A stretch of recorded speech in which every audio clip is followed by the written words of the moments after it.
একটু পরিশ্রম করে একটু চেষ্টা করে কি একটা এ প্লাস বাবা মাকে এনে দেয়া যায় না? তোমার স্বপ্ন তো শুধুমাত্র এ প্লাস না, তুমি চাও তোমার বাবা মাকে অনেক বেশি প্রাউড করতে। তুমি চাও এইচএসসি পরীক্ষাতে ভালো একটা ফলাফল করে একটা পাবলিক বিশ্ববিদ্যালয়ে চান্স পেতে, এবং সেটা যদি ঢাকা বিশ্ববিদ্যালয় হয় তাহলে তো আর কোনো কথাই নেই।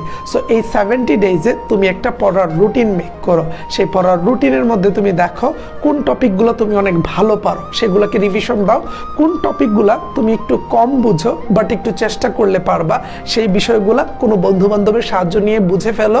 আর কোন টপিকগুলো তুমি একেবারে পারোই না, ধরোই নাই, সেই টপিকগুলো তুমি ইউটিউব থেকে ভিডিও দেখে, আশেপাশের কোনো টিচারের কাছে যুক্ত হয়ে কিংবা অনলাইন কোনো ব্যাচে যুক্ত হয়ে সেই পড়াগুলো শেষ করে নাও।